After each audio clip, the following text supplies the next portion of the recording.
सकाळी मॉर्निंगच्या 7:30च्या दरम्यान तुम्ही पाहू शकता हा कांब्या तलाव आहे। या तलावाची भिंत तोडून गाडीचं संतुलन बिघडल्यामुळे गाडी डायरेक्ट तलावामध्ये गेलेली आहे आणि गाडीमध्ये भरपूर सामान आहे। ते सामान काय कोणाला माहित नाहीये। ड्रायव्हर सुखरूपाने वाचलेला आहे। ड्रायव्हरला एका व्यक्तीने बाहेर काढलेला आहे।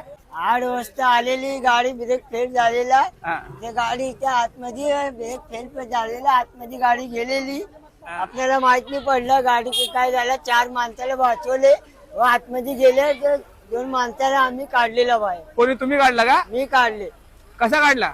कसा आतमध्ये घुसून काच फोडून काढला लागलं। मग ते माणसं कुठे आता माणसं दवाखान्याला इथे एक ब्रिज पाहिजे ब्रिज ब्रिज म्हणून गाडीने तिथून पाणी येत होता प्रभावाने तर गाडी माझी वाहून या तल्यात गेली। तेवढ्यात हा माणूस तिथून धावत आला आणि मला त्या गाडीतून वाचवला।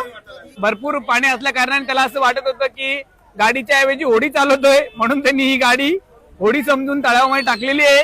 गणपती तळ्यामध्ये गणपती बाप्पाचं विसर्जन व्हायच्या अगोदरच या गाडीचं विसर्जन झालेलं आहे।